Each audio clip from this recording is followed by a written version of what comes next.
Price lord. ದೇವರ ನಾಮಕ್ಕೆ ಸ್ತೋತ್ರ ಉಂಟಾಗಲಿ. ಯೇಸು ಕ್ರಿಸ್ತ ನಾಮದಲ್ಲಿ ನಿಮ್ಮೆಲ್ಲರಿಗೂ ವಂದನೆಗಳು. ಈ ದಿನ ವಿಶೇಷವಾದ ವಾಗ್ದಾನವಾಗಿದೆ. ಯಾಕೋಬ 4:7. ಹೀಗಿರಲಾಗಿ ದೇವರಿಗೆ ಒಳಗಾಗಿರಿ, ಸೈತಾನನನ್ನು ಎದುರಿಸಿರಿ, ಅವನು ನಿಮ್ಮನ್ನು ಬಿಟ್ಟು ಓಡಿ ಹೋಗುವನು. ಈ ವಾಕ್ಯ ಕುರಿತು ನಾವು ವಿಶೇಷವಾಗಿ ಒಂದು ಪಾಠ ಕಲಿತುಕೊಳ್ಳುವವರಾಗಿದ್ದೇವೆ. ದೇವರನ್ನು ಎಲ್ಲರೂ ಪ್ರಾರ್ಥಿಸಿರಿ, ಪ್ರತಿದಿನವೂ ಪ್ರತಿ ಕ್ಷಣವೂ ವಿಶೇಷವಾಗಿ ಆರಾಧಿಸಿರಿ, ದೇವರನ್ನು ಸ್ತುತಿಸಿರಿ, ಘನಪಡಿಸಿರಿ, ಕೊಂಡಾಡಿರಿ.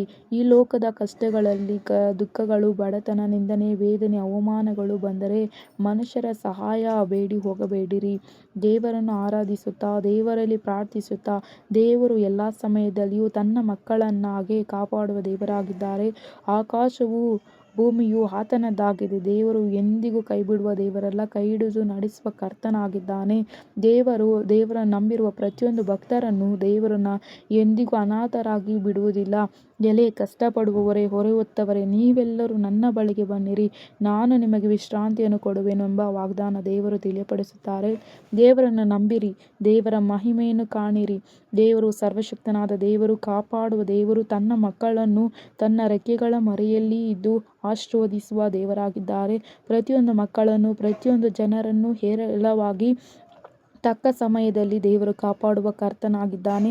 ಪ್ರಿಯ ಮಕ್ಕಳೇ, ಪ್ರೀತಿಯ ಜನರೇ, ದೇವರನ್ನು ಪ್ರಾರ್ಥಿಸಿರಿ, ಆರಾಧಿಸಿರಿ, ದೇವರನ್ನು ನಂಬಿರಿ.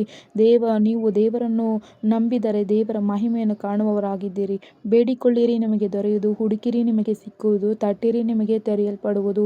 ದೇವರು ಬೇಡುವ ಪ್ರತಿಯೊಂದು ಮನುಷ್ಯರಿಗೆ ಸಹಾಯ ಮಾಡುವ ಶಕ್ತನಾಗಿದ್ದಾನೆ. ಪ್ರೀತಿಯ ಮಕ್ಕಳೇ, ಪ್ರೀತಿಯ ಜನರೇ, ಯಾರು ದೇವರನ್ನು ಆತುರದಿಂದ ಹುಡುಕುವವರಾಗಿದ್ದಾರೋ ಅಂಥವರನ್ನು ದೇವರು ಆಶೀರ್ವದಿಸುವ ದೇವರಾಗಿದ್ದಾರೆ. ನಿಜವಾಗಿ ಯೆಹೋವನು ಒಳ್ಳೆಯದನ್ನು ಎಲ್ಲರಿಗೆ ಅನುಗ್ರಹಿಸಲಿ. Always be prayer. Thank you so much watching. God bless you. Amen, amen, amen.